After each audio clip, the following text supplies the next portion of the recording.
दोस्तों, धारा नगरी के राजा भरथरी बहुत विलासी थे।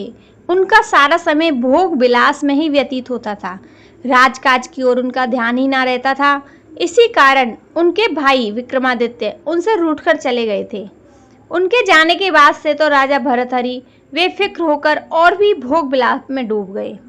उनकी 6 रानियां थीं। छोटी रानी पद्मावती को वह बहुत चाहते थे। रानियों का संग साथ करने के साथ साथ वह वेश्याओं के साथ भी जाया करते थे। चित्रसेना नामक एक वेश्या उनको बहुत प्रिय थी। राजा भरत का समय भोग विलास में ही बीत रहा था और राज का कामकाज वफादार मंत्रियों के द्वारा चल रहा था। प्रजा दुखी थी पर विवश थी। एक दिन राजा भरथरी से मिलकर एक ब्राह्मण आया। ब्राह्मण होने के कारण राजा अपने विला कक्ष से निकलकर उनसे मिला। ब्राह्मण ने राजा को आशीर्वाद देकर एक फल दिया और कहा, राजन, इस फल को खाने वाला कभी बीमार नहीं पड़ेगा, उसका यौवन बना रहेगा। ब्राह्मण फल देकर चला गया। राजा भरथरी ने वह फल अपनी प्रिय छोटी रानी पद्मावती को दे दिया। उसका गुण बतला दिया। राजा चाहते थे कि वह कभी बीमार ना पड़े और उसका यौवन बना रहे। रानी ने फल रख लिया, लेकिन वह चरित्रहीन थी। राजा के सारथी से उसे प्यार था। वह गुप्त रूप से उनसे मिलने आया करता था। जब सारथी आया तो रानी ने वह फल उसे दे दिया, जिससे वह सदा जवान बना रहे। सारथी ने फल ले लिया। सारथी चित्रसेना के पास भी आया करता था। उसने फल चित्रसेना को दिया और बोला, इसको खाकर तुम सदा जवान बनी रहोगी, तुम्हारी सुंदरता कायम रहेगी और तुम खूब धन कमा सकती हो। चित्रसेना ने फल रख लिया और उसे खाया नहीं। वैश्य होने के कारण मनी मन उसको अपने जीवन से घृणा थी। इस कारण फल खाना ठीक ना समझा। फिर उसने मन में राजा भरथरी का ध्यान आया। राजा बिलासी है, वह हमेशा जवान रहने के लिए इच्छुक है और उसे फल देकर वह राजा से बहुत सा धन पा सकती है। राजा भरथरी वैश्य चित्रसेना ने उसको फल दिया। उस फल को देखते ही राजा चौंक गया। राजा क्रोध में आकर पूछा, यह फल तुम्हें किसने दिया? चित्रसेना डर गई। उसने वैश्य के कारण सारथी का नाम बतला दिया। राजा भरथरी सीधे पद्मावती के पास आया, पूछा, मैंने जो फल तुम्हें दिया था वह कहाँ गया? रानी बोली, मैंने खा लिया। राजा ने कहा, झूठ बोल रही हो, यह फल मेरे पास है। रानी ने राजा ने फल पद्मावती को दिखाया। पद्मावती घबरा गई। भरथरी ने पद्मावती और चित्रसेना के यहाँ आने वाले सारथी को हाथी से कुचलवाकर मरवा डाला। इस घटना से राजा को बड़ा चक्का लगा। उसने मन भोग विलाप से उचट गया और वह सन्यासी हो गया, राजपाट छोड़कर चला गया। इसके बाद धारा नगरी राजा विहीन हो गई। यह खबर विक्रमादित्य को लगी। राजा के मंत्रियों ने भी विक्रमादित्य को राजकाज संभालने के लिए बुलाया। प्रजा भी विक्रमादित्य को बहुत चाहती थी। खबर पाकर विक्रमादित्य आ गए। उन्होंने राजकाज संभाल लिया और अभी राजकाज संभाले उनको एक माह भी नहीं हुआ था कि अचानक एक रात एक विशालकाय देव उसके शयन कक्ष में प्रकट हो गए। देवराज विक्रमादित्य को ललकारने लगा। राजा विक्रमादित्य और महाप्राण युद्ध करने लगे। मल्ल युद्ध में राजा विक्रमादित्य ने उसे परास्त कर दिया। हार जाने पर देव बोला, राजा, तुझे प्राणदान दिया, तुझको छोड़ दिया। विक्रमादित्य को बड़ा आश्चर्य हुआ। फिर गुस्से में बोले, तू क्या प्राणदान देगा? मैंने तुझे हरा दिया। देव बोला, देख राजा, मैं तुम्हें काल से बचाने आया हूँ। मैं तो तुमसे लड़ाई कर तुम्हारी शक्ति की परीक्षा ले रहा था। तू आनंद से राज्य पर कर, लेकिन एक पथे की बात बताने आया हूँ। राजा विक्रमादित्य उसका मुख ताकने लगे। बोला, सुनो राजा, तेरे इसी राज्य में चंद्रभान नामक एक राजा था। तेरे पूर्वजों ने उसका ही राज छीना है। राजा, हाँ, यह बात मुझे पता है। देव बोला, अब चंद्रभान की बात बता रहा हूँ। राजा चंद्रभान एक दिन शिकार खेलने गया। उसने जंगल में जाकर देखा एक तपस्वी पेड़ से लटका हुआ है, धुआं पीकर रहता है, कुछ खाता पीता नहीं। राजा को बड़ा आश्चर्य हुआ। वह वापस आया अपने दरबार में। उसने इस बात की चर्चा की। उस तपस्वी की बड़ी प्रशंसा की। दरबार में उस समय एक वैश्य भी उपस्थित थी। राजा चंद्रभान की बात पर वह हंसने लगी। राजा ने पूछा, तू क्यों हंस रही है? तब वैश्य ने कहा, महाराज, संसार में ऐसा कौन व्यक्ति है जो मोह माया से बचा है?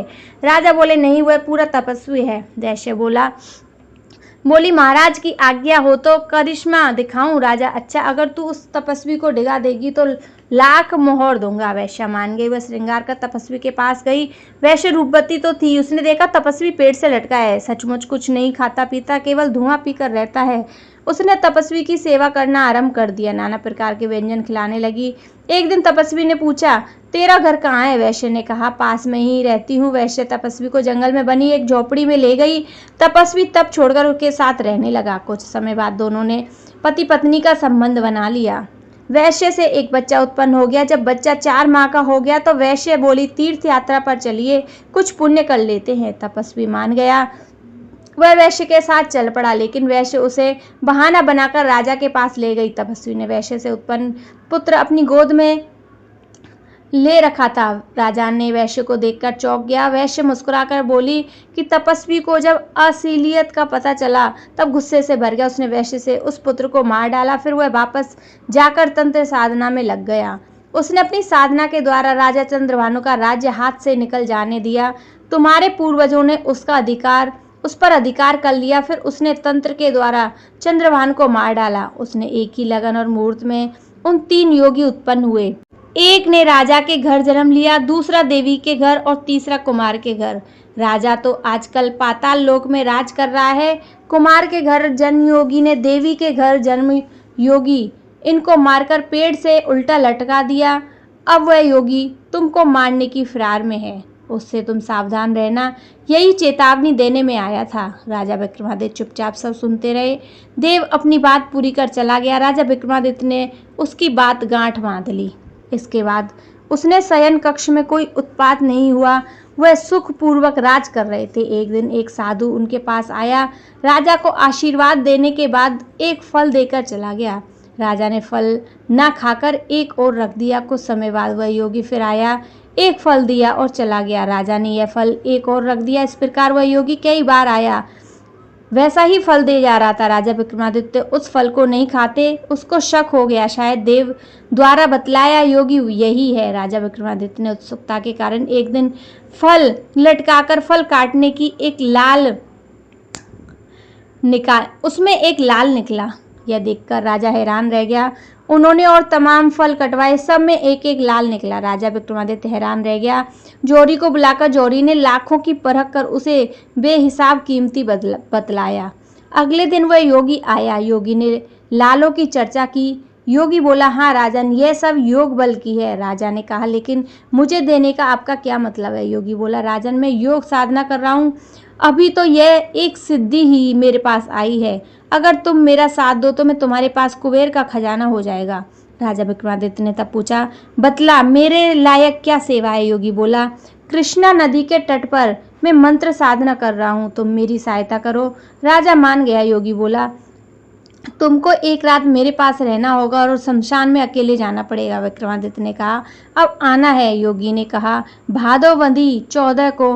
राजा ने योगी का निमंत्रण मान लिया। भादोवदी 14 को राजा विक्रमादित्य हथियार बांधकर शमशान में आया। योगी उसका इंतजार कर रहा था। उस समय शमशान का दृश्य बड़ा ही भयानक था। राजा विक्रमादित्य अत्यंत साहसी था, वह डरा नहीं। योगी राजा को देखकर खुश हो गया। राजा बोला, मेरे लिए क्या आज्ञा है? योगी ने कहा, यहाँ से 2 कोस की दूरी पर एक मुर्दा उल्टा लटका है, उसको लात कर ले आओ। अंधेरी और डरावनी रात में राजा विक्रमादित्य चल पड़ा। बड़ा बिहड़ रास्ता था। रास्ते में भूत प्रेत नाच रहे थे। जगह जगह एक भयानक काले नाग फुंफार कर रहे थे। फिर भी वह चलता गया। सच में 2 कोस की दूरी पर पीपल के पेड़ पर एक मुर्दा उल्टा लटका पड़ा था। राजा ने फौरन अपनी तलवार से उसकी रस्सी काट ली। मुर्दे को उठाकर कंधे पर जैसे ही रखा, वह मुर्दा खिलखिलाकर हंस पड़ा और दौड़कर फिर से पेड़ पर लटक गया। राजा हैरान रह गया। मुर्दे के पास राजा गया। मुर्दे ने पूछा, तू कौन है? राजा ने कहा, मैं विक्रमादित्य हूँ। तू कौन है? मुर्दे का ना कोई नाम होता है ना कोई जान होती है। मुर्दा बोला, तुम मुझे कहाँ ले जा रहे हो? मेरा ठिकाना किसने और तुमको बतलाया? राजा ने कहा, एक योगी की आज्ञा पर मैं यह सब कर रहा हूँ। राजा ने बतलाया, तुमको उस योगी के पास ले जाना है। राजा ध्यान से उसे देख रहा था। उसे देव ही कहीं बात पर याद आ गई, कहीं वह मुर्दा वही तांत्रिक तो नहीं। तभी मुर्दा बोल पड़ा, मैं एक शर्त पर चल सकता हूँ। मैं तुमको कुछ बातें कहता चलूँगा ताकि लंबा रास्ता कटे। मैं तुम्हें कुछ कथाएं सुनाता चलूँगा, तुम बोलना मत, और फिर इस वृक्ष पर आकर लटक जाऊँगा अगर तुमने एक भी शब्द बोला तो। राजा ने शर्त मान ली। मुर्दे को कंधे पर रख लिया और बाहर वह वापस लौट पड़ा। मुर्दा बातें करने लगा, राजा विक्रमादित्य, मेरा नाम बैताल है। मैं तुमको एक कहानी सुनाता हूँ, सुनते चलो। जिससे रास्ता कटे और बैताल कहने लगा, सुनो राजा विक्रमादित्य, मैं तुमको एक से एक कहानी सुनाऊंगा। सुना है तुम बहुत बड़े न्यायप्रिय हो, न्याय करता हो। राजा चुप रह गया, और मेरी कहानी सुनकर तुमको न्याय करना पड़ेगा। न्याय ना करने पर मैं मंत्र बल से तुम्हारा सिर धड़ से अलग कर दूंगा। राजा बोला, सुनो बैताल, न्याय करना मैं आपका अपना धर्म मानता हूँ। अगर न्याय की बात करोगे तो उसका जवाब जरूर दूंगा। बैताल बोला, अपना वचन याद रखना। राजन ने उस कहा, पर यह बताओ कि तुम्हारा नाम बैताल कैसे पड़ा। बोला, राजन यह ना पूछो। राजा ने कहा, क्या तुम कोई तांत्रिक हो? या बैताल ने कहा, मैं क्या हूँ, समय आने पर आप जान लोगे। राजा विक्रमादित्य बैताल की मृतदेह कंधे पर लाद कर चल पड़ा। रात का घोर अंधकार सब ओर बिखरा था। बड़ा डरावना वातावरण, रह रहकर उल्लू बोल रहे थे और सारा जंगल साए साए कर रहा था। बीच बीच में भयानक विषधर फुफकार मार रहे थे। राजा इन सब के से बचता हुआ सावधानी से आगे बढ़ रहा था। अचानक राजा को ठोकर लगी, वह गिरते गिरते बचा। तभी बैताल अट्ठास कर उठा। संभल कर राजा, डर गए क्या? राजा बोला, नहीं। बैताल ने कहा, अच्छा तो सुनो, मैं तुमको पहली कहानी सुनाता हूँ, ध्यान पूर्वक सुनना। रास्ता भी कट जाएगा, मैं भी परख लूंगा कि तुम कितने न्यायप्रिय राजा हो।